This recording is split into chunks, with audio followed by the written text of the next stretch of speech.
Welcome to the Solid Verbal. The Solid Verbal. Come after me! I'm a man! I'm 40! I've heard so many players say, well, I want to be happy. You want to be happy for a day? Eat a steak. It's that woo-woo! And now, Dan and Ty. Welcome back to the Solid Verbal, boys and girls. Ty Hildenbrand here, Dan Rubenstein over there, solidverbal@gmail.com. As always, is our email address as you're watching the games this weekend. Don't forget to give us a holler at 408-VERBAL-1. That's 408-837-2251. We are also on Facebook, on Twitter, and Instagram, and Snapchat. And most importantly, Dan, I don't know if you know this or not. Okay. Do you have a notepad handy? I have OS 10 notes or whatever that's called. Fire up that app because we are on. It's open. We are on iTunes now. iTunes. At iTunes.com. Are you writing this down? iTunes.com slash. That's a / Solid Verbal. That's where you can find our podcast. Done. If you're listening for the first time, wondering, hey, where can we hear more of these two idiots? Solidverbal.com, SBNation.com, all those places. But most importantly, it's iTunes.com / Solid Verbal. Yes. Go there, write a review, subscribe, do whatever you got to do. Ty. Yes. Quickly before we start, I need to tell you that a man walks down the street. He says, why am I soft in the middle? And we're all wondering the same thing. Why am I, the rest of my life, and you understand this, is so hard. And you and I both need a photo opportunity. You and I both need a shot at redemption. Right. Of course. Who doesn't? We don't want to end up a cartoon in a cartoon. Dan, you can be my bodyguard. Yes. You can call me Al. Well, that means I can call you Betty, which is kind of cool. It's a new thing for us. How are you, man? What's going on? I'm pretty good. This is my Thursday night. Even though we're recording this Tuesday evening. Yeah. This is so I'm all askew, but I'm good. I had a good dinner, just made some quesadillas, fresh guac. Ty, life is good. I'm working on like a 16-hour day right now. So you got a lot. I hope you can survive this. I got coffee pumping through my veins, and it could get a little punchy here on the Verbal this evening. As you said, we're recording. Normally, we record on like a Wednesday night, early evening. This is like a late night on a Tuesday just to cram everything in. College football week 8 is upon us. We've got news to discuss. We've got a handful of big games to discuss. I am excited for this show, and I hope we can get through everything before I have the inevitable coffee crash. How do you take your coffee? Normally, I go skim milk and sugar. Oh, baby cow juice. Okay. Tonight, though, we're not going to get into that controversy, okay? So what is tonight, though? Tonight, we're going straight black homie. Oh, see? Good job. Good for you. Thank you. Shall we get to it? Let's do this. We have breaking news. You have been on this case. I see what you guys are doing. I see what you guys are doing over at SB Nation. You guys do fine work. Okay. Always. Have we got the final count on the number of teams that the Big 12 has decided to expand to, Dan Rubenstein?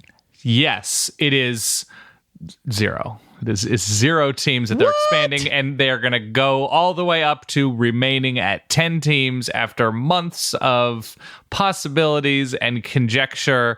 And then it appears, and this is just my theory, that some TV executives said, you're just going to dilute a pretty good product if you add 2, programs that are fun and interesting and lovable, but not necessarily marquee. And it's gone nowhere, and a lot of teams got played. Which sucks. I was going to say the Big 12 is effectively like the guy or girl that leads you on. Come on, babe. It's going to work out. Yeah, I don't know how I'm going to feel in a few months. Yeah, I don't know. Just hang around, be cool to just chat. We can text. And then it just doesn't go anywhere. That's essentially what we've got here. Bob Bowlesby, the commissioner of the Big 12, he said that the vote was unanimous, that the expansion is no longer an active agenda item. Did you see what the Iowa State, I don't remember if it was the athletic director or president or something, said about it? No. Well, in talking about expansion and looking forward, if the Big 12 is going to stay sort of unstable, that if Texas and Oklahoma were to leave eventually for a better offer than a Big 12 that's unable to add to 10 teams, which is certainly a tiny Power 5 conference, that the Big 12 will basically just turn in without Texas and Oklahoma to the Mountain West, which is whoa, fire at the Mountain West. I enjoy Mountain West football. Yeah, I mean, look, if you're a team like Cincinnati or Houston or Colorado State, you're clearly in favor of expansion. That would benefit you. Sure. But in the meantime, if you're an Oklahoma fan, if you're a Texas fan, it's kind of working out okay for you right now. There's not a great impetus to expand. Now, you got to believe a Texas and Oklahoma, a big market Big 12 school, is going to be fine in the long run. Even if the Big 12 implodes on itself, you're going to find a jumping off point. There may be other schools in the conference that aren't as lucky, but for them, it's working out okay. At least for now, the Big 12 has put these rumors to bed. But we all know that expansion rumors, at least as of late, that's become something of a cottage industry in college football nowadays. So I would suspect at some point in the next couple years, this is all going to crop back up. Before long, we'll be talking about it again. At least for now, though, the Big 12 seems to have put it to bed. They are content to remain at 10 teams for the foreseeable future. I'm going to be totally honest with you. Expansion just does not do it for me anymore. Nope. It has just been going on for too long that I just... It's like the 100 Years' War, Dan. Yeah, even if it were a story of like Texas A&M's coming back to the Big 12, Missouri's coming, I don't have it in me anymore, Ty. No. I'm not going to lie. I'm looking for it. I'm searching. But Siri's not finding anything. The magic is gone. Okay. It's gone. Speaking of which, an awkward transition on to Darrell Hazell. Yeah. Fired from Purdue after a 9-33 mark. The interim coach is now Gerard Parker. He's been with the program for a bit. A bunch of interesting names cropping up in association with this job. I don't know how realistic any of them are, but PJ Fleck, Les Miles, Troy Calhoun, Jeff Brom, Rod Carey from Northern Illinois, Brock Spack from Illinois State, Mike Sanford from Notre Dame, Greg Schiano, Lane Kiffin.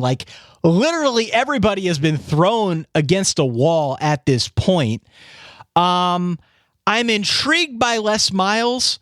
I don't think it makes a world of sense, but Les Miles going to any other position other than LSU at this point, and maybe other than College Game Day, is intriguing to me just because he's an interesting college football personality.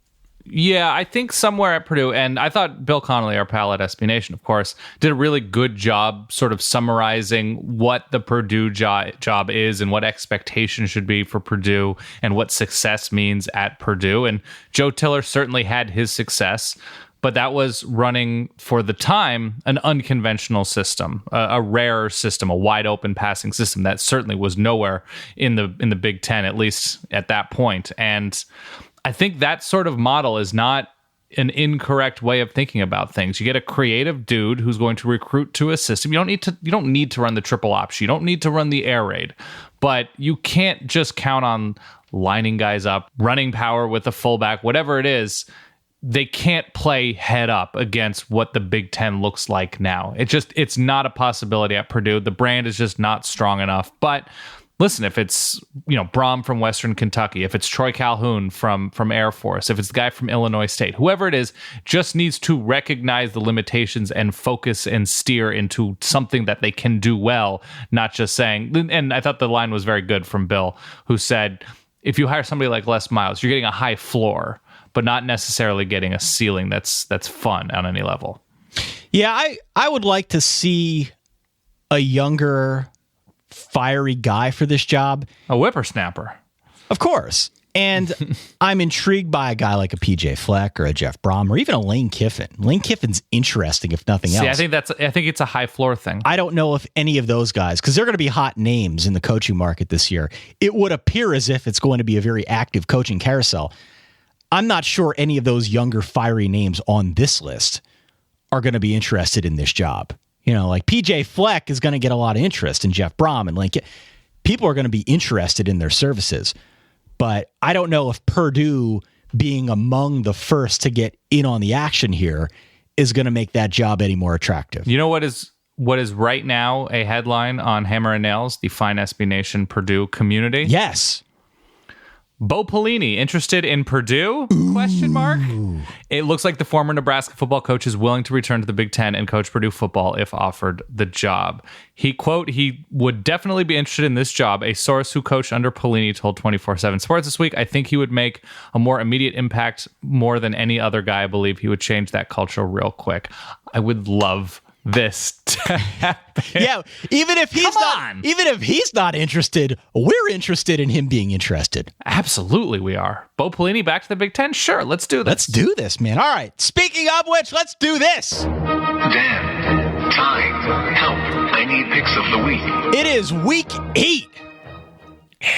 That means thank you. That means we're kind of on like the downslope now. A little bit. Are you sad at all? No, I'm more tired than anything. Yeah. A little bit sad. Yeah. That mostly has to do with Brady Hoke. Yeah. The sadness. That's a thing. Yeah. Is my recent affiliation with the Oregon defense. But other than that, no, it should be a good week. We've had more good weeks than not. I'm still trending upwards in terms of my excitement. Week Ocho, week Oct in the college football world, a bunch of point spreads this week that are going to jolt you. We should also mention something else. This is a tease, Ty. A tease, okay. We have a super secret surprise segment coming later in this episode. So you're not going to want to tune out as soon as we stop talking about your team. Or, you know what? We already have your download. Do what you got. Just fast forward. Do what you got to do. We don't judge. Fast forward. Let's focus here. Okay, I'm in. A bunch of point spreads that are going to jolt you. They are going to kick you down. It's like the stuff they did in Inception when they were trying to wake up Leo. They just flash his point spread. It'll wake them up. Alabama minus 16.5. Okay. Who are they playing? A&M? Okay. That's interesting. Ohio State minus 20. On the road at night at Happy Valley. Okay. That's going to jolt you. Auburn at home minus 10 against anybody. Wow. Okay. Yeah. We're going to do this. So, 3:30. CBS, let's start at the top. Let's talk about Alabama at home, a 16.5-point home favorite against Texas A&M. Dan, just an enormous point spread. I went in, I looked at some of the other analytical models because I was trying to make heads or tails of this. What are the quants? That's what they call the numbers, folks. Are you aware of that term, the quants? I've heard it. I've never bothered to figure out what it meant. What are the quants saying about this game? Our good friends over at Massey Peabody. On a neutral field, they've got this one at 17 in favor of Alabama. ESPN FPI, which we've used in the past on a neutral field, they got this one at about 8. That's a pretty big disparity if you're keeping track. It's like 9 points if you're doing the math there. And I'm not going to dig into how the models work, but I think it's a pretty accurate representation of the two schools of thought you might have on this game. Because you're either not surprised at all by the line or you're totally incredulous at this line. All right, so we know Texas A&M both gives up a lot of plays and has a walking big play in Travion Williams, the young running back. And he is, I believe, leading the nation in yards per carry against Power 5 teams. That's real good. Texas A&M also is extremely good at getting into backfields, and that is in big part because of a sometime dominant defensive line. But as good as this is going to be so cold, and I'm sorry, as good as Texas A&M fans rightfully think Myles Garrett is, that's how good Jonathan Allen for Alabama actually is and more. He is the most versatile defensive lineman in the country. He wreaks so much havoc. Our friends at Pro Football Focus noted I think he's getting to the backfield 1 in every 5 snaps when he lines up, especially at end when they're lined up as a 4-3. So he is so good. And that is something that Texas A&M, even as good as their offensive line has been playing this year, is going to have to account for so much. Both teams are top 3 in sacks. I look for a lot of screens and fun ways of getting running backs out in space, and both of these teams have running backs who can hit home runs. But I think I'm going to roll with Texas A&M. I think I'm going to take points. I don't feel great about it because Alabama, especially last week, does not make you feel good about taking points against them. No. But I think this Texas A&M team is good enough coming off of a bye week against an Alabama team who in successive weeks has had decent enough teams on the road, going to Tennessee last week and going to Arkansas the week before, where I think it's not necessarily the fully realized body blow theory, but against a good defense, a team that can run the ball, and a team that's in the playoff conversation. Does Alabama blow out teams in playoff situations, Ty? Yes, they do. Sometimes they do, to be honest, yeah. Go Michigan State.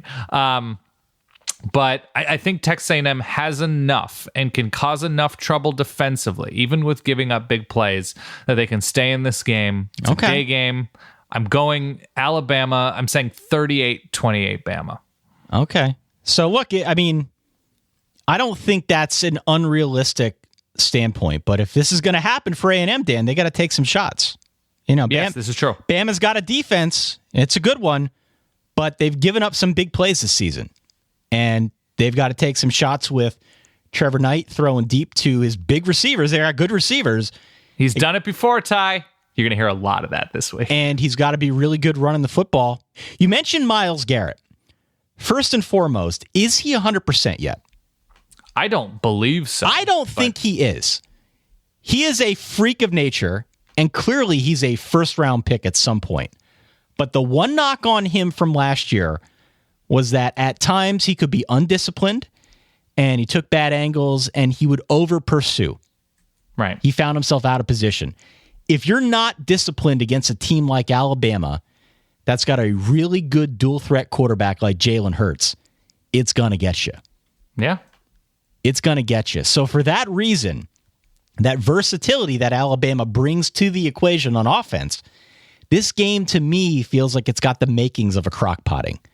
All the classic ingredients of a crock-potting are here. For as good as A&M's defense has been this season... Do you think A&M is better than they were last year? Totally. Okay, so obviously turnovers did Texas A&M in last year and special teams plays. Absolutely. So if Texas A&M cleans that up, which again, it hasn't always been the case. I think they've turned the ball over a good amount this year. They've just managed to flip the margin enough where it's been okay. I think if they're better and they're clean, I think it's a closer game. I would love to believe that.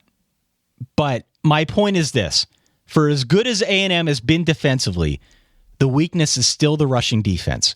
And Alabama can run at you like 10 different ways, Dan. They got 5 guys this season with at least 35 rushing attempts on the year, and they're all good. Every single one of them. I think Alabama leans on that rushing attack. I think they try to put A&M's defensive line, which has been very good, into bad situations, and then they can use Jalen Hurts. They can play off that rushing attack, and they can throw it deep. We saw some bigger play potential over the last couple weeks that I think they can utilize in this game. So I am going to go with Alabama here. I'm going to lay the points, and here's the way I'm seeing this. So many points. It's too many points, and I don't feel great about it. But look, I have been wrong all season long. How about I start using my powers for good? Okay. All right. How about You could be wrong about this. Right? That's fine. How about I take Bama minus whatever in hopes that the reverse jinx that I've used so often in relation to Notre Dame. Yep. Let's hope that the reverse jinx is alive and well, that A&M covers and keeps it close, because either way I win then. Either way I win. So I'm going to go Bama minus whatever, but I am secretly hoping that I've got the reverse jinx still intact and that this ends up being a close game. It's not so secret if you're going to tell everybody on a show that a lot of people listen to. Whatever, Dan. Okay. Semantics, my friend. All right, so we disagree. We sort of disagree. Let's stay at 3:30. Let's talk about West Virginia at home, 5.5 points the favorite against TCU. This is the second straight week now that a West Virginia game is on our radar. This one, I think, has potential to be like the best game of the day. And one thing that jumped out at me when I'm looking at this game, I'm trying to study it and figure out all the angles here. Kenny Trill, the transfer from A&M to TCU, is it fair to say that he has been secretly garbage for the Horned Frogs this year? Yeah, I don't think that's fair. He's been fine. Your level of your bar is so high. 8 interceptions? Yeah, he's been sloppy. I mean, how many did Jameis Winston have a couple of years ago at this point? But Jameis Winston had a national championship at that point. He had some credibility in his back pocket. Kenny Hill, whatever. He had a big South Carolina win tie at this point. This is true. Whatever you want to call him, right? He is, I think, a very good metaphor for the TCU season so far. There is a mark of inconsistency here that has plagued TCU all year long. On one hand, completing 63% of his passes, TCU still does have a really good offense. On the other, 8 interceptions, he's been far too careless with the football. So you combine that with what I think has been a really disappointing effort defensively, which, by the way, is what I was counting on most when I picked TCU to make it to my Final Four. And that puts you in a really weird spot if you're trying to handicap this game. If you've been a TCU fan, you're looking at this team and you're saying, what kind of team's going to show up? And really, on what can I lean if I'm expecting them to go to Morgantown and get a big road victory here? All totally reasonable points. To speak to your first one, Kenny Hill this season is efficiency-wise against Power 5 teams, and granted, so he doesn't have 8 interceptions, so he only has 5 against those teams, the better teams on his schedule. He is basically identical to Josh Dobbs. He is slightly above Lamar Jackson, although Lamar Jackson adds an element that Kenny Hill doesn't quite have. Tommy Armstrong, Trace McSorley, Ryan Finley from North Carolina State, Manny Wilkins from Arizona State. Like these guys, Sean White, Auburn, these guys are all fine. They're all pretty good. Right now, Kenny Hill's a top 40 quarterback. The problem is he's coming in after a top 5 quarterback, Trevon Boykin, in a very similar offense. That's a good point, yeah. So within that context, yes, it has been a disappointing season, but Kenny Hill is certainly talented enough to beat, he put up 46 points against Oklahoma to beat just about everybody in the country. TCU's defense has been a struggle bus. It's a complicated story. Here it is. Here's what we have, though. TCU's coming off a bye week, and they have struggled to run recently. And I think that has added to the problems that TCU has had, notably against Oklahoma. And West Virginia is really good, both versus the pass and the run, at keeping plays in front of them. And I just posted a stat today. West Virginia is a top 5 team in the country when it comes to the fewest and the frequency of 10-plus yard rushes allowed. So that is a big sign for them, especially playing at home with a good defense against a talented offense. And both of these offenses are top 15 offenses. I think it's going to be a good back and forth game, but ultimately, I think I like West Virginia here by a touchdown, so they do cover. Yeah, I think the real danger here is assuming that West Virginia is going to be as good defensively as they were a week ago against Texas Tech. Don't get me wrong. This is reasonable. Yeah. This is a good defense. They have played really well. Especially in the red zone, yeah. Absolutely. They've played really well this season. All due credit to what Dana Holgorsen has done on the defensive side of the ball. But they played a perfect game last weekend in Lubbock, only allowing 17 points against Texas Tech. That's really good. I don't know how easy that is to replicate. And my hunch is that it's not something they're going to be able to do now against TCU. I think they can run on TCU. Mm-hmm. They've been really good with Russell Shell and Justin Crawford. Even Skylar Howard's been pretty good running the ball. You can run the ball on TCU. My one caveat is that, and this is why I'm going with TCU plus the, 5.5 here? Yep. 5.5. West Virginia has the 101st best fourth quarter offense, according to Bill Connolly's S&P Plus. TCU is 7th in the fourth quarter. If that doesn't scream backdoor cover, I don't know what does. All right. So I like West Virginia to win, but I feel like it's one of those games where there's a lot of points. How high scoring are we thinking here? 41-38? 41-38, 41-37. Okay. I think West Virginia wins, but I think they hold on, and I don't think they cover. I love disagreeing with you. 2 for 2, huh? Yep. 6 p.m. on ESPN, Auburn at home. 10 points, a favorite over Arkansas. Another one of these lines. You see it, you sit up in your chair. Whoa, 10 points, huh? 10 points. A lot of points. A few weeks ago, we were talking on this show, we were wondering if Auburn could even score 10 points. Mm-hmm. Now they're favored by 10 over an Arkansas team that's Good enough. They beat Ole Miss a week ago. What a world we're living in here, Dan. What do you think? This is true. Beating Ole Miss is not as impressive as it was a year or two ago. They haven't been able to stop the run all that well. It does feel like a lot of points, Ty. That's for a game last year. It was a shootout that went to 3 or 4 overtimes. Yeah. And here's what we know about these teams at the moment. Shaun White has improved tremendously these past couple weeks against SEC teams. He was efficient against LSU, really good looking against Mississippi State. Don't know how much that means. But Auburn has troubles in the red zone offensively, but they make up for it. I think they're one of the best 2 or 3 teams in the red zone defensively. So there's sort of some balance there. Arkansas has improved, but they're still really bad on defense at times. And how much can we count on in a letdown spot on the road against a good defense? I think Auburn wins this game. I think Auburn's a touchdown better, but I'm going to go 38-31 Auburn. I just don't think that 10 points is a viable line with what we've seen sometimes with Auburn this year. We're going to disagree again here, but oh man, yeah, you're giving those points. I'm going to give the points. Your points are all very valid.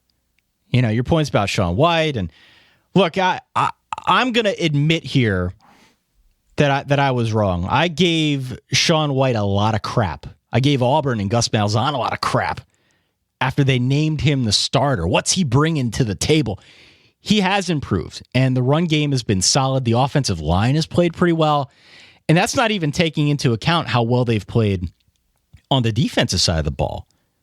In their 4 wins over Arkansas State, LSU, Fun Row, Mississippi State, they didn't allow more than 14 points. The only 2 times who of offenses. Well, right, but still, the only 2 times that anyone scored over 14 points against Auburn, they lost and only gave up 19 to Clemson, which is really good. Yep. And gave up 29 to A&M, which is still pretty good, not unexpected. All that being said, I'm still trying to comprehend how Arkansas suddenly turned into a power rushing team last week. They were so bad. No, they've always been a power rushing team. They've always been a power rushing team, but this year they've been horrible along the lines. Yeah. I don't know how that happened. Time to gel sometimes, Ty. I don't know how that happened. I don't think that happens 2 weeks in a row. I'm going to buy in on Auburn here. Wow. And it may only be to overcompensate for my early season analysis, which was dreadful.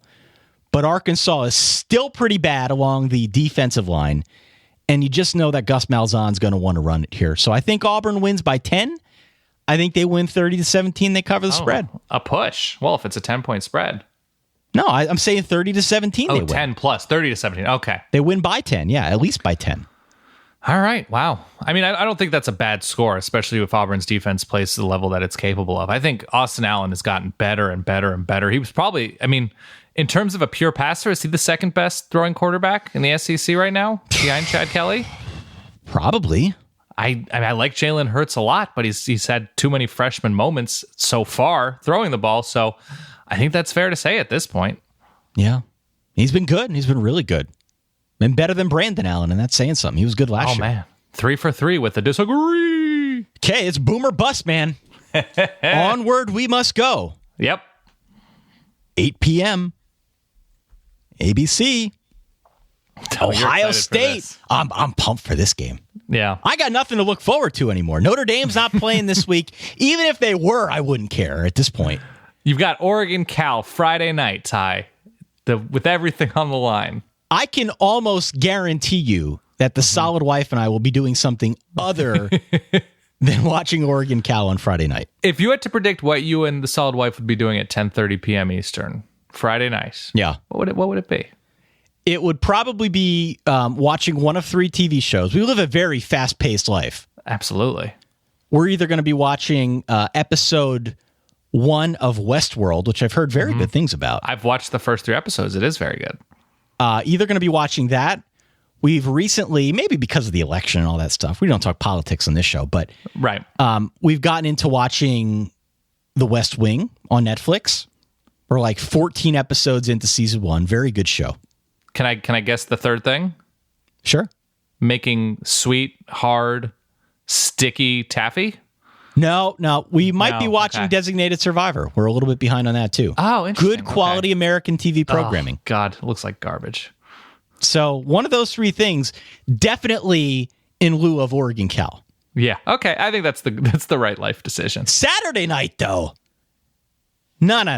Saturday night, we're watching this game. Yeah. All right. 8 p.m. ABC, Ohio State. 20 points. 20 points. They are favored by 20 freaking points on the road in Happy Valley, Dan. Another enormous point spread. You know I'm a proud Penn State alum. This game's in Pennsylvania, Dan. You know what else is in Pennsylvania? The Creamery at Penn State? No, another food type place. I do not know. What's there? Yakko's. Yakko's. Yakko's, Wow. the home dog of the week. The Yakko's Home Dog of the Week. I am riding with the Nittany Lions here, Dan. Yeah, you're laughing. Good for you. Good Oh, for no, you. Sorry. No. Don't mind me. I was probably laughing about something else. Continue. Any body blow potential here for Ohio State after beating Wisconsin in OT? Sure. Yeah, I think there's body blow potential. Did Penn State have the week off last week? Penn State was off. They've had a week to prepare. You know that vicious Penn State offensive line that's just mowing teams down one by one? Totally vicious, yeah. So why do you actually like Penn State in this game beyond a factor like the body blow theory? Well, I don't like them to win outright. Why do you like them to stay within 20? They've gotten better. Okay. They've gotten better. You know, you look at what Penn State's done, and they got annihilated by Michigan at the end of September. The games, though, since then against Minnesota and Maryland, albeit not Ohio State and not Michigan, certainly. Mm-hmm. But those, to me, were collectively the coming out party for Trace McSorley, especially on the ground. You look at what he's done all year. Against Pitt, 9 carries, -17. Mm-hmm. Against Temple, 9 carries for 8. Against Michigan, 9 carries, -6. Since then, against Minnesota, 8 carries for 73 yards. Maryland, 2 weeks ago, 18 carries for 81 yards. I think that this represents Joe Moorhead and James Franklin and Trace McSorley sort of figuring all this out, getting a little bit more comfortable with this new offense. And look, Trace McSorley, I believe, still a very average college quarterback. I'm not going to back off that, but he's gotten better. And if you haven't seen Penn State play, he's at least fun to watch. You don't know what's going to happen every time he drops back. I don't know what the difference is between your description of Trace McSorley and Kenny Hill. I don't either, but I'm just saying he's been fun to watch every time he drops back. And you now combine that with Saquon Barkley, who had a monster game a couple weeks ago. You kind of have like a two-pronged rushing attack. So I'm not saying Penn State wins this game, Right. but it's at home. It's at night. They're fired up. If they can kind of get things working offensively to some degree, if they can play defense, maybe they get healthier with the addition of like a Jason Kabinda and Brandon Bell if they come back in the linebacking core. Mm-hmm. I feel like 20 is a huge number. Penn State at home, I don't know. Ohio State wins, but Penn State's competitive. They cover 31-24. Do you want to hear Trace McSorley's inner monologue on 3rd and 9? No, like don't somewhere do it. midfield. Don't do this to me. As he sees Ohio State put in their like 4 defensive end, like pure pass rushing package. I really worked myself up to talk. Do you want to up hear the Trace inner monologue? McSorley. You're going to kill me with this, but go ahead. Oh my God, they're going to murder me. They're going to come after me and they're going to wipe my insides clean. They're going to kill me. And I have so much life left to live. They're going to kill me. I know they're going to kill me. That's Trace McSorley's inner monologue. Trace McSorley is totally fine. He has improved. He has looked more and more comfortable. The game has appeared to have slowed down for him. He's got all sorts of fun weapons on offense. He's got an offensive line that might get him murdered. He's got a defensive line on the other side of the field that if they're going to stop Ohio State, it'd be really nice if Anthony Zettel and Austin Johnson and Carl Nassib walked in with mustaches. Be like, no, we're walk-ons. My name isn't Anthony Zettel. I'm a liberal arts major. It's Manthony Vettel. Yeah. If you're going to beat Ohio State, You need to do at least one thing excellently, like Wisconsin did last week playing defense. Is there something you feel like, is there a side of the ball that you feel like Penn State, I'm not saying beat, hang with, that Penn State does in an excellent fashion? Well, I mean, look, if it comes down to a coaching battle between James Franklin and Urban Meyer, I feel good about James Franklin. I can't even, I know you're not serious, but okay, so here's the good things about, let's not trash Penn State. Penn State has had a top 20 S&P defense, and that's impressive with what they lost. They're still pretty vulnerable against the run, so Mike Weber should at least get his against Penn State. And the good thing for Penn State is Ohio State's offense has needed time to get into a rhythm, particularly in the passing game. Penn State's offense is, as we alluded to, they're going to need a huge game from the offensive line every single down. They can't take anything off. Interestingly enough about Trace McSorley, he is like a world beater. He is an All-American. The farther he's pressed back on his own side of the field. Like, his numbers get worse as he gets closer to the red zone, and he's actually kind of dreadful in the red zone. So if Penn State, and you mentioned this, if they do have a chance to hang in this game, big plays, he's going to need to look downfield a lot. And that's going to be near impossible against this Ohio State secondary, but they're going to need to take some shots. They're going to need to take some chances because up front, they're just not in the same league, I don't think. No, I agree with you. The cruel reality for Penn State is that JT Barrett. Kill me. Thank you. JT Barrett's mere presence on the field puts so much pressure on their linebacking core. Yeah. It's such a problem. Penn State is so beat up. Naeem Wortman-White is already done for the year. I mentioned Kabinda and Bell. They've both been out for a couple weeks. It still remains to be seen at time of recording whether or not those guys are going to try and give it a go. It's just hard. It is so hard. JT Barrett can run. We saw last week he can throw in big spots. They can hand the ball off to Mike Weber or Curtis Samuel. Just so many toys with which to play if you are that Ohio State offense. They're so physical at the point of attack, and I do think they can wear Penn State down. But gosh, 20 is a huge number in a tough place to play. I know this setting as well as anybody, Dan. If we didn't have to record on Sunday morning, I'd probably make the trip up and experience it for myself. So yeah, I do. Ohio State's a better team, and they're going to win this game. But I just feel like there's been improvement, market improvement for Penn State. 31-24, they keep it reasonably close here, maybe a late touchdown to get a backdoor cover. Yeah, I have this as 41-17. A runaway train. Last year, 38-10. So they were 28 So it's points close. better last year in Columbus. So, yeah, I think I'm going to roll with Ohio State by 24. All right. What time is it, by the way? Do we know what time it is right now? It's 9:05 p.m. Eastern. Oh, let me check my MVMT watch, Dan. Ty, I'm wearing the same thing. Continue. Are you? 100%. So they sent us watches to do this spot. Mm-hmm. How have you enjoyed your MVMT watch? It has been, and so it's a similar style to the watch that I was wearing before I got this MVMT watch. And this is 100% earnest, genuine. We've never had a watch company advertise on the show. It's very light, but not at all like cheap feeling. Like, it's substantial and sturdy, but also like very sleek and stylish. I think it's great. I've gotten compliments. This is no joke. I've gotten compliments probably 4 or 5 times, and I've only worn it for like 2.5, 3 weeks. I have an aversion to like a giant timepiece on my wrist. Some people are into that, and certainly MVMT offers you a very prolific timepiece on your wrist if you're into that sort of thing. But I went more low profile, and I know you did too. They really offer something for everybody if you're in the market for a new watch. It was a company started by 2 broke college kids. Nice. They wanted to wear stylish watches. They couldn't afford them, so they decided to start their own company. Kind of like how you and I started. This is true.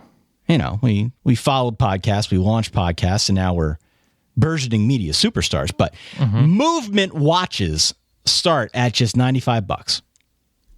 At a department store, you're looking at like $400 or $500. You want a quality watch. Movement's the name of the company. They figured out that by selling online, they're able to cut out the middleman.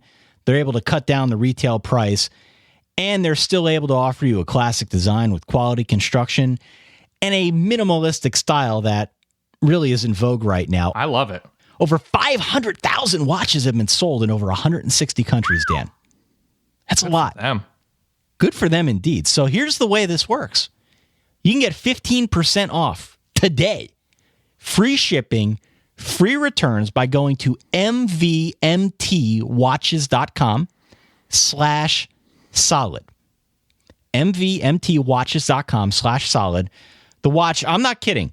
I'm particular about watches. I'm not a junkie or anything, but I just want to make sure that what I'm wearing on my wrist isn't going to get in my way, isn't going to look gaudy. I just want something that fits my personal style. And you know I got style. You got so much style, Ty. It's a clean design. I, too, have gotten compliments since I've been wearing it around. Now is the time to step up your watch game. Go to mvmtwatches.com/solid. 15% off today. Free shipping, free returns. Join the movement. And if at any point you want to know what time it is, just tweet at Ty Hildenbrandt. And he will take a picture.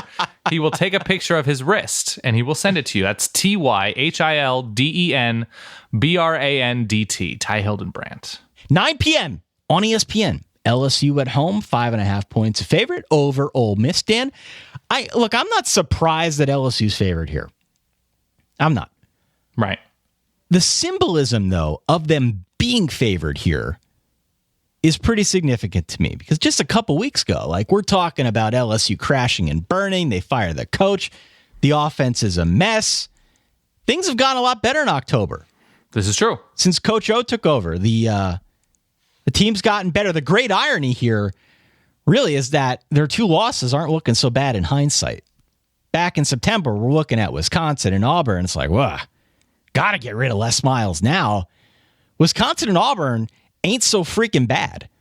On the flip side, this game feels like a bit of an inflection point for Ole Miss because they're 3-3 on the year. They've got Auburn and A&M on the schedule after this one. Am I saying a 9 p.m. Eastern time kick? 9 p.m. Eastern time, yeah. Oh, God dang it. They're trying to kill us. LSU and lock it up, please. Whoa! Lock of the week. So let me venture a guess. I'm going to hazard a guess here. Please. You're looking at this game, Dan Rubenstein, and you're saying LSU's stable of running backs against Ole Miss's rush defense, and that's all it's going to take for them to win this game by 5.5. I think that's a good part of it, and Ole Miss's run defense has been fine other than in huge spots. We saw when it just became totally leaky against Alabama, and they had the plan to make Jalen Hurts beat them, and everybody beat them. It struggled. Ole Miss is much better than LSU is in the red zone, which I think it's a big deal because I think opportunities for each of these teams is going to be few and far between. LSU's defense is great on third down, and they are, I believe, the best Power 5 team in the country in the red zone defensively. And they better be if that offense slows down a little bit like it did in the first half last week. Yeah. I just think right now, with LSU's ability to wear down a team and hang with pretty much anybody defensively, I'm going to give the advantage. And Leonard Fournette, I have no idea what his status is going into this game. He didn't play last week, hasn't played the past few weeks. Whatever his status is, Darius Geis is good enough, and the talent around him is good enough that if they can connect on a couple of intermediate or deep balls, that I feel like LSU should be able to sit on the ball enough to win this game like 27-20, or maybe even higher, maybe like 34-27, because Ole Miss is going to score, but 34-27. I love LSU's defense. Arden Key, the great, everybody going into the season was talking about it's the year of the running back. It's the year of the running back. It's the year of the running back. It's the year of the defensive end. And Arden Key is like the great underrated defensive end of the year. He's having such a great year for the Tigers. Yeah, I like LSU a lot here. They've got a ton of momentum. They're definitely good enough defensively to hold down Ole Miss to some degree. The obvious mismatch, as I mentioned, is clearly their rushing attack against Ole Miss's rushing defense, which at times, as you said, has been fine, but I don't think they're good enough to curtail whatever LSU is going to be able to bring at them on the ground. So I like LSU as well. 34-27 is what I got written down. So We at long last agree. Agree, but you're not going to lock it up. I'm not going to lock it up, no. I haven't decided on my lock yet. I'm still working through it. I totally forgot, and since it's sort of related to this game, since Ole Miss lost to Arkansas last week, when I chose Arkansas to cover in that game, I meant to say that, oh, Bert, that's great, or that's great, Bert, and have you play that sound. Could you do that for me as like a personal favor? Sure, I can do that. Oh, that's so nice, Bert. It's been too long. I love that so much. It's October. Yeah, I'm gonna go LSU here for many of the reasons that you described. 34-27. Cool. Let's travel back in time, if you will. Let's go to Thursday. So we do our Thursday games at the end because if we do them at the beginning, people listen and they say, oh my God, the show's already outdated. We're not going to listen. So let's do them at the end. Virginia Tech at home, 5 points, a favorite over Miami. Two teams now trying to fight back from losses. Two teams that I think, for all intents and purposes, feel about dead even in this game. It's a rousing Thursday evening of ACC football. I am inclined to take Miami plus the 5 just because I feel like this game is so damn even, Dan. I don't really have a lean one way or the other. I think it's adorable that you picked against Virginia Tech at Lane Stadium on a Thursday night. I think that's wonderful. I think somebody needs to. I'm an international man of mystery, and history favors the bold, so yes. Yeah, I like Virginia Tech here. I think they're a more complete team right now. Even with the loss last week, it was an ugly loss, but at least it was on the road, whereas Miami's lost a couple at home. I'm going to go Virginia Tech here. I think they're a touchdown better. The line's, 6 points? 5. I got 5 here, but it could balloon up to 6 by kickoff. So even 5 or 6 points, I think they're a touchdown better. I think they win this game 24-17 at home. There's just something about the efficiency with which they play on offense. Gerard Evans is very good. I think he's going to be especially good at home. And they have good matchup, by the way, is going to be Isaiah Ford against Corn Elder. Those are two totally underrated players on each side of the ball. But offensively, Miami is a little bit has been stale in first halves recently, and it's been against good teams. I'm not thrilled by that, especially going into a rough place to play. So I think Virginia Tech is coming around. I think Gerard Evans is going to get a few first downs with his feet. I think Virginia Tech does enough. I'm going with the Hokies here. Gobble, gobble, gobble. All right. And finally, Thursday, 10:15 p.m. You going to stay up for this one? No, I am not. Yeah, ESPN. Boise State at home, 7 points, a favorite over BYU. Wow, this is a pretty big game. It's huge for Boise State, yeah. I'm very, very, very pro BYU. Why is that? But, hold on. Okay, sorry. I don't think BYU has enough offense here to beat Boise outright at home. I went through everything I could find here, and I really, truly wanted to go BYU, but I think Boise's going to pass, and I think they're going to be able to keep BYU's rushing game curtailed. I think they win at home on the Smurf turf by 10, 31-21. I got to go Boise. The good thing about BYU is they can turn teams over, and they have a rough schedule. They're playing Power 5 team after Power 5 team for a team that has traditionally been WAC Mountain West, whatever. BYU has been able to flip the field enough. I think you're right. I don't think they're going to produce enough offense on the road.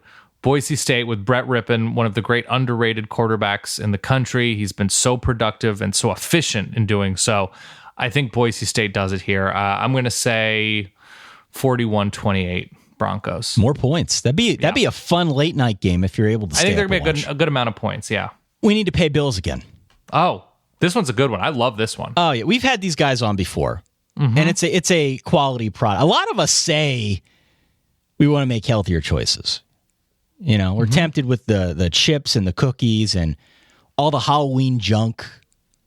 But still, we eat all the junk and the cookies, and we just can't avoid it. So if you're hungry for a snack, but you want to avoid the guilt, why not snack better with our good friends over at NatureBox? NatureBox will deliver a tasty snack made with simple ingredients right to your door, so you always have something to snack on better than eating that other junk, and you won't feel guilty about it. They've got over 100 delicious snacks to choose from, ranging from healthy to indulgent, all with no artificial coloring, no artificial flavors, no artificial sweeteners, Dan. Yep. They got all sorts of good stuff right now if you go on out to naturebox.com. One of the best things about them is their variety. They constantly add new snacks based on customer feedback and food trends. Unlike the traditional food companies out there that take between 12 to 18 months, NatureBox, they can launch a new snack in less than 12 weeks. So you always have something new to try. Plus, if you ever find something, and I find it hard to believe that you might find something, but if you ever find something that you don't like, they'll replace it for free, Dan. It's a great deal. And Ty, I can say this is completely unrelated to the Solid Verbal and NatureBox working together. In the SB Nation and Vox Media kitchen, we're completely stocked with NatureBox snacks. This is 100% true. I eat more NatureBox than perhaps anything else in my life. What is it in particular that you eat? So we have these waffle cone. They're not cookies. They're like waffle cone pieces. They're just like less sweet cookies. They're very good. Mini Belgian waffles, would you say? Mini Belgian waffles. That's Yeah. what I would say. We've had the sriracha cashews, which I can't eat a lot of because the Solid Fiance is deathly allergic to tree nuts, but those are great. Those are very, very good. We've had like salt and pepper pistachios, which I also falls into that category. We have these garlic plantain chips. Wow. They're outstanding, but like not greasy at all. I'm a huge fan of the NatureBox snacks. All right, so here's the way this works. If you're interested, we've used them before. We've snacked on them before. Right now, they're going to give you 2 free snacks when you go to naturebox.com/solid. Again, avoid the guilt. Go to naturebox.com/solid. Get 2 delicious snacks for free. It's not going to last forever, this offer, so go and get it today. Again, naturebox.com/solid.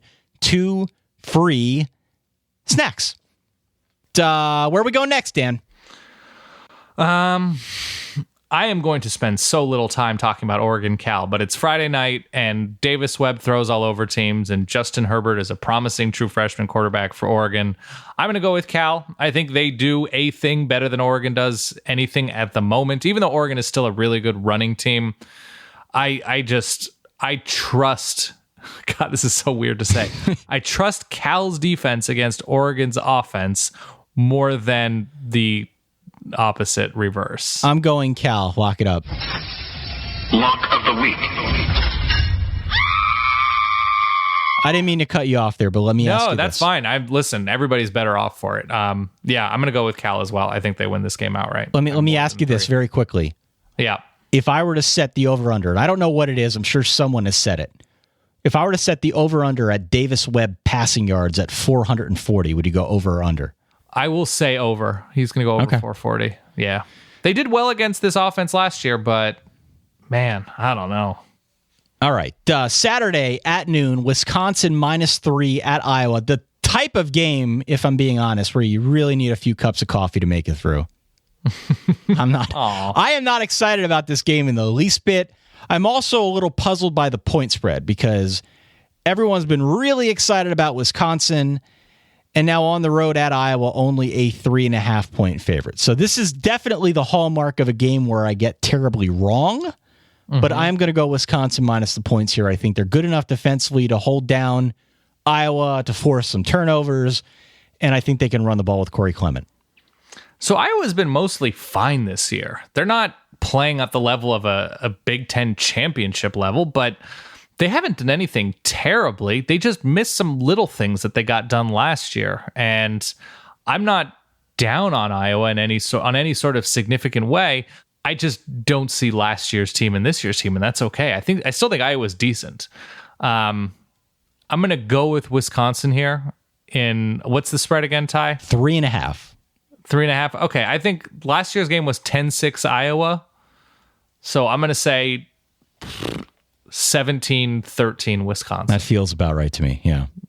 So Okay. I like Wisconsin a little bit more this year because of what they can do defensively, but it is a letdown spot. It is a letdown spot. It is a letdown spot and going on the road against a totally pretty good Iowa team. And I really like Anthony Nelson, by the way, for Iowa. He's been in every single backfield. He's great. Would you say he's the full Nelson? I would not, Ty. Okay. I would not. Saturday at noon, Indiana at Northwestern. Northwestern, a 1.5 favorite. This is an interesting game here for a variety of reasons, Dan. But I think we're both pretty high on both these teams. Secretly decent high on both of these teams. I was going to say, if I were to say, you know what, Ty? This team is pretty decent.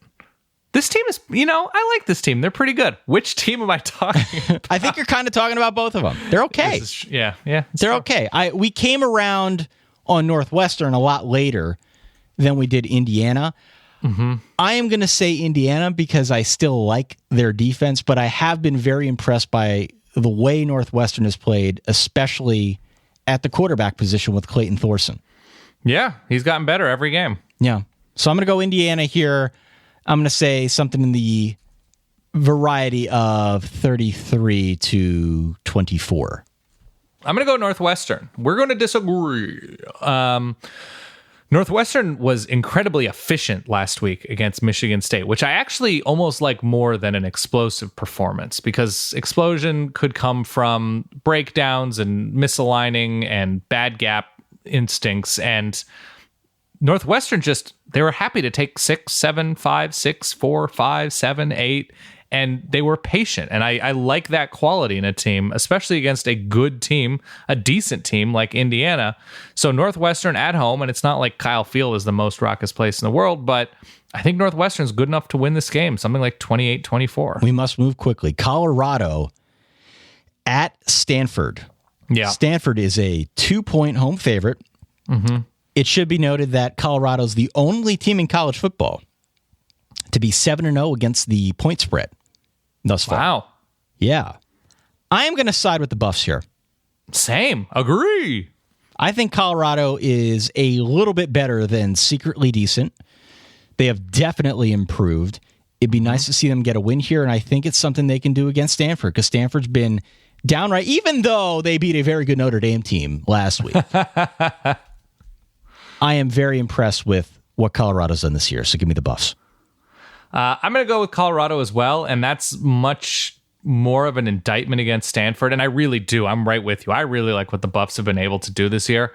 Stanford's offense is legitimately atrocious. Garbage. It's terrible. They're not scoring 20 points a game against Power 5 schools. These are the schools that they trail in terms of points per game against Power 5 programs, and that includes that last second touchdown that didn't mean all that much other than covering against UCLA. Yeah. That was that last second touchdown that they didn't score they didn't score a ton of points for 3 quarters, 3.9 quarters until the Christian McCaffrey touchdown at the end of the Kansas State game. Stanford, scoring wise, they're scoring fewer points per game than Mississippi State, Wake Forest, Arizona, Kansas State, Oregon State, Illinois, Minnesota, Maryland, UCLA. Stop, it's already dead. Purdue, who just fired their coach. Stanford is scoring fewer points per game than all of these teams. Wow.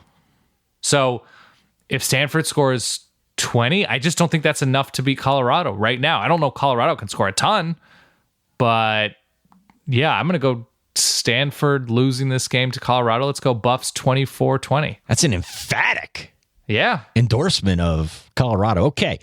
Another game on Saturday, NC State at Louisville. Louisville is a 20-point home favorite. NC State, I think, proved its mettle over the last couple weeks now.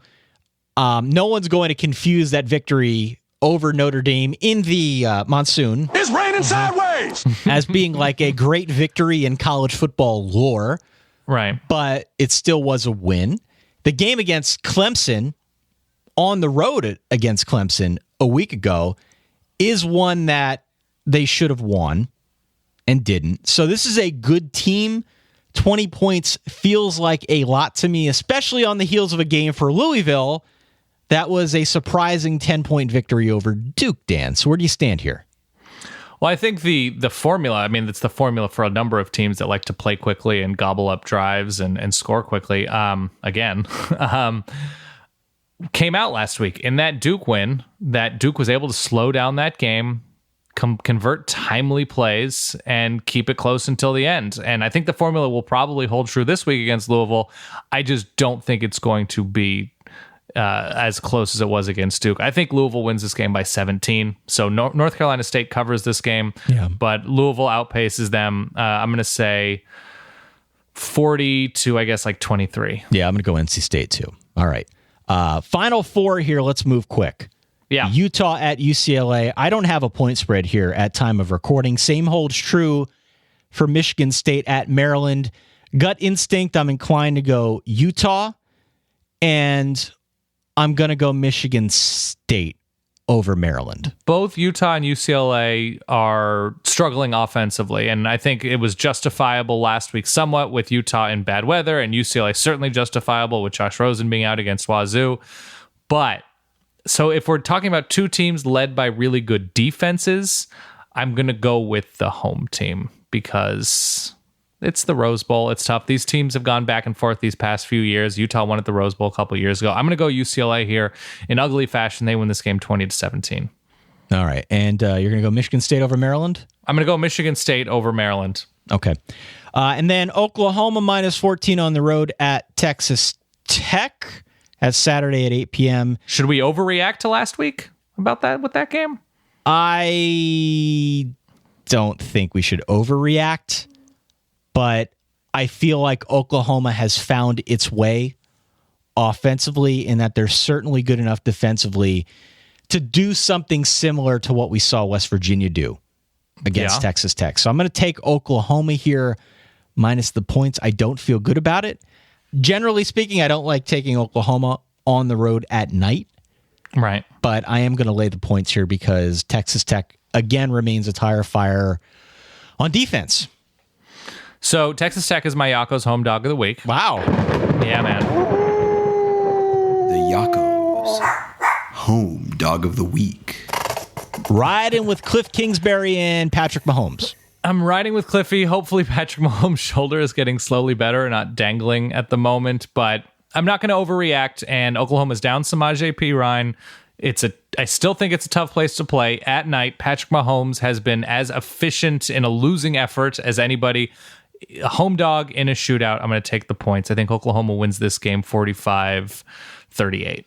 And finally, 10 p.m. Saturday, late game. If you're really jazzed up after one of the other games, can't sleep, flip on Washington State -7 at Arizona State, Dan. ASU, as we've described in the show, has been secret garbage. I like Washington State here. I'm going to continue to ride with the Cougs. I think I like Washington State here as well. I think they get a ton of exercise, which is always good to see. You want kids to get exercise. Arizona State has allowed 94 plays this season of 10 yards or more. Ouch. The only teams behind them, and obviously this is not a per play basis, but in terms of pure numbers, Oregon with 98 and Texas A&M with 96. Nice. So Arizona State giving up big plays against a team that is very good at creating big plays and driving down the field. I think I like Wazoo here as well. Even with the scare last week, letting UCLA back in the game, I like the weirdness in this game. I think Washington State, well, I guess it could be a shootout at home in a weird place, but Arizona State's defense is really bad, and I think 7 isn't enough. I think Washington State's 10 points better. I'm going to go Wazoo 45-35. Whew, okay. Yep. I think we did it, Are there Dan. any other games? Ty, any other games that you're interested in? USF at Temple. USF -6.5 at Temple. Isn't USF 6-1? Yeah, I like USF there, but that's an intriguing game for some. Otherwise, I think we did a pretty good job. I'm fresh out here. I have a lot of UConn opinions. I don't know if you are ready for those UConn opinions. UConn takes. Hot UConn takes. Toledo Central Michigan could be a fun, weird ending game. Logan Woodside has been outstanding for Toledo. I think that's a nooner. And I'm always anti-Chippewa, so there's that. Texas on the road at Kansas State. Kansas State's not good. Kansas State should lose this game by a significant margin. Syracuse, BC. It should be another fun Dino Babers loud win for the Orange. UNC Virginia. Mitch Trubisky is going to throw for many, many feet and yards. Illinois, Michigan probably won't be all that fun. Nebraska, Purdue with an interim coach, probably not all that fun. I'm scanning to see if there's anything else. Missouri's going to win a game. Actually, Middle Tennessee is pretty good. Okay. Middle Tennessee is pretty good. Right. Washington's going to blow out Oregon State. Houston, SMU will not be all that interesting. More yardage for Greg Ward. So I guess with that, I'm just going to request that you drop that sticky, writhing, emoting. Okay. Yeah, it's something to change it up a little bit. Yeah. Wet. Okay. Pump the brakes. Let's just get to it. Hold on. I got one more. I had it, and now I'm. Let's go. Pendulous. Drum and fife. All right. Lehigh at Holy Cross here. This one being played at the Bridge, Stanford Bridge in London. The Stanford Bridge in London. Yeah. So it's your beloved Engineers against the Crusaders, and they're giving away the bobblehead this week? I don't know. I have no idea when they're giving away the bobblehead. Oh, damn it. I hope they are giving away the bobblehead. If you're at this game, grab us who's the name of the guy on the whose head is a bobbling? I believe it's I don't know. I forget. Okay, cool. Gordy Bixbaum or Gordy Bombay. Gordon Bombay. Lafayette's taking on the Nellies of Bucknell at Estadio Monumental in Peru. Nice. And man, I'd love to take Lafayette here. I think I'm going to sell on the Leopards. I'm finally going to sell on Leopards. I'm going Nellies here. Lafayette has been literally terrible this year. And historically speaking, Ty, Lafayette has traditionally struggled to score points in the Southern Hemisphere. Yeah. So we're going with Bucknell here. And then Georgetown at Fordham in Soccer City in Johannesburg. Yeah, this is actually International Week in the Patriot League. Huge. Spreading their news of patriotism to foreign lands and continents. So I'm going to go Fordham here as New York's one true team, really an ambassador program here for football abroad. For sure. Where'd you say they're playing this one again? They're playing it at Soccer City in Joburg in South Africa. Yeah, that's a great game for college football. Really a great site. So let's go Fordham Rams here, minus the whatever, and let's say 38-24. Fair enough. Okay, Ty, can you cut the drum and fife, please? It has been effectively cut, yes. So a couple of people have asked for this. We had easily our most successful and funniest secret verbal of the year with our pal Adam Amin from ESPN. That's right. We asked people to ask him what flavor milkshake they would split should they find themselves in the situation in which they were splitting a milkshake. Well, guess what, Ty? We have a new segment on the Solid Verbal called Shaken Care of Business with Adam Amin. Whoa. And this is news? I had a chance to speak with Mr. Amin, and he is my favorite. And we just talked milkshakes, Ty, because it turns out he has lots of strong, passionate opinions Hot about milkshakes. milkshake. Do we have that audio? We do have that audio. All right. Well, let's play it. Adam Amin, ESPN. Adam, how you doing? What's going on, Dan? Not too much. What do you think we should call this segment? I'm leaning towards shaking care of business, but I can be coerced. I can be convinced to do whatever. I was thinking I could be referred to as the Shake Hack. Oh, I like that. You know, as a play on Shake Shack, because I do love, admittedly, Shake Shack is one of my obsessions, and we have a couple in Chicago now, so I'm kind of fat. But anyway, yeah, I really do like shaking care of business, in all honesty. I think that's even better. So you're in Chicago. I didn't know where you were based out of. Yeah, this is my hometown. It's buzzing. It's baseball time right now, even though I'm locked in on college football and the NFL. It's hard not to notice everything that's going on. My dad's freaking out right now about the Cubs, so it's an interesting time to be in this city right now. Sure. Okay, so you have all of your central, so you have access, you've traveled a ton to every single conceivable fast food restaurant. So what is the number one fast food shake, and you are not being paid by any fast food entity, I believe? No, I have no dog in the hunt. I'm all in about a good shake. Here's a little secret, and I know it might be, I hope it's not blasphemous because it's a chain, but I went to Potbelly's the other day because I just enjoy their sandwiches or whatever, but they have tremendous, and I mean tremendously underrated shakes and malts.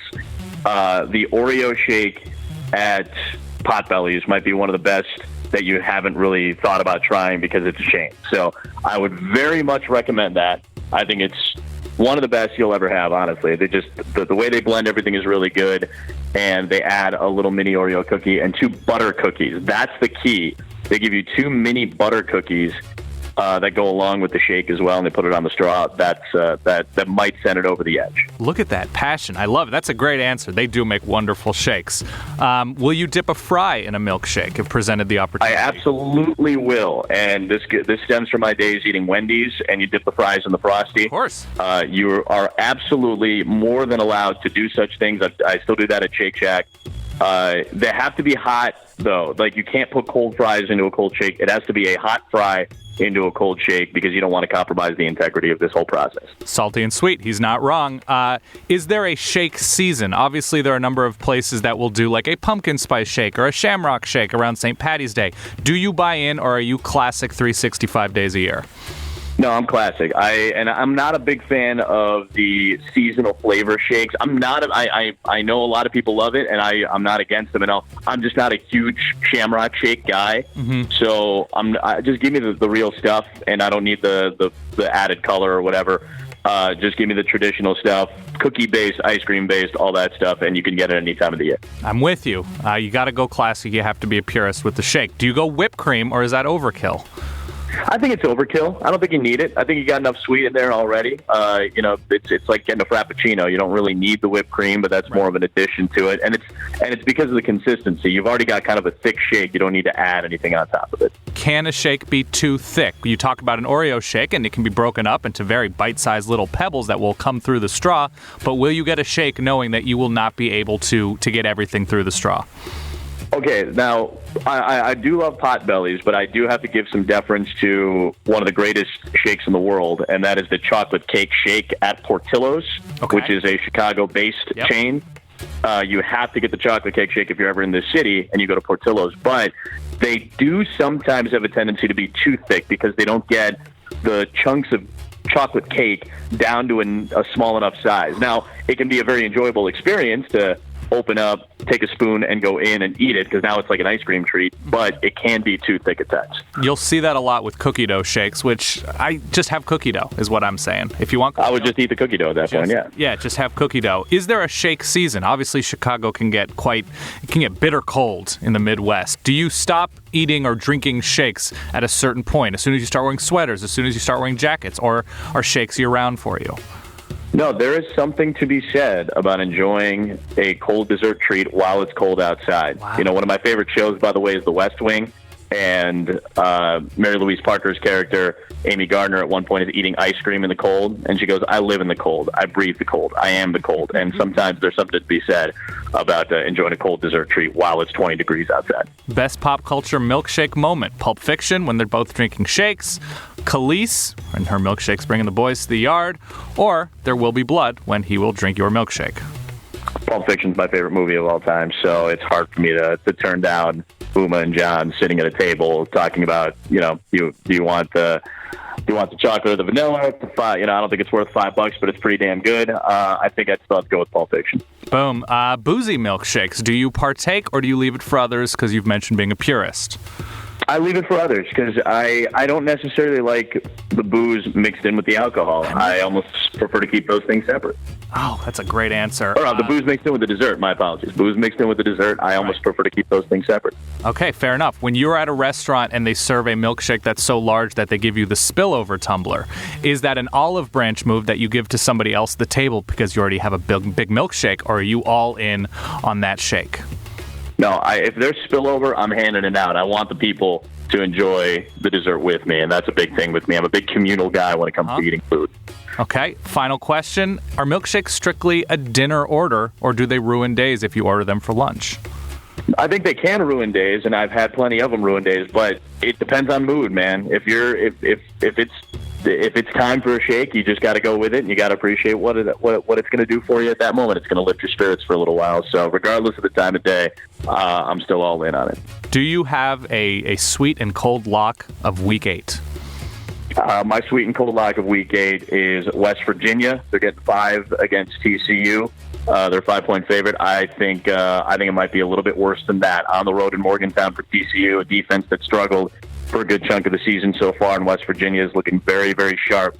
A team that not a lot of people, and probably not enough people, are talking about right now to make the college football playoff. Adam Amin, thank you very much for your time. This has been Shaking Care of Business. Appreciate it, my man. Cool, man. So we got him. We have him. That's He's awesome. all in. Thank you, Mr. Amin. He also has a request about our next secret verbal. Very good. So I can't believe anybody would still be listening to this show at this point. But, Ty, if they are, as I hear the solid fiance yell about the Cubs game in the other room. Okay. If people are still listening, Adam Amin wants us to have everybody tweet at Greg McElroy. Okay. Former What's his Twitter handle? Greg McElroy. I'm looking it up right now because I just didn't remember. It's just his name. It's just Greg McElroy. It's just GregMcElroy. Okay. Very straightforward. Adam called the Hawaii Bowl with Greg last year. Greg's father played for the University of Hawaii. So we need a Hawaiian-themed secret verbal for Greg McElroy. Two things come to mind. You've been to Hawaii, right? I have. Many years ago, but yes. Two things come to mind. I was on Oahu, so a tourist trap, but still way better than Eastern PA, okay? Two things that come to mind when I think Hawaii. First off was, of course, like the hula dance, Obviously. Yeah. Hawaii hula dance, sort of synonymous. But also... Luau, yeah. Yeah, I was. I actually really enjoyed myself when we took a tour of the Dole Pineapple Factory, Dole Pineapple Plantation.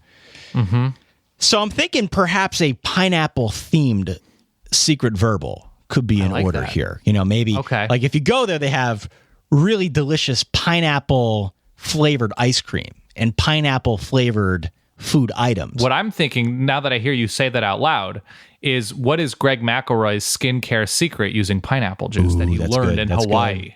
That he picked up in Hawaii. What is his skincare secret? And are there any issues? Do you have any issues breaking out? Sensitive areas using pineapple juice? Do you develop a tough outer shell like a pineapple? Yes. What is it that you picked up about using pineapple juice as a skincare product in Hawaii? Is it a secret? Are you allowed to tell us? What is it about pineapple juice that has your skin glowing such that it is? Greg McElroy is a smart gentleman. Yeah. By all accounts. He is a smart gentleman. Why is he calling college football if he's sitting on a gold mine here in the skincare product of the future? Pineapple juice. Yep. Long history in Hawaii. When he was last in Hawaii, he learned of the magic that is using pineapple juice on your skin. And what are the benefits? What are the risks? Are there problematic areas of the body to use pineapple juice for skincare? Not below the waist. Probably not good.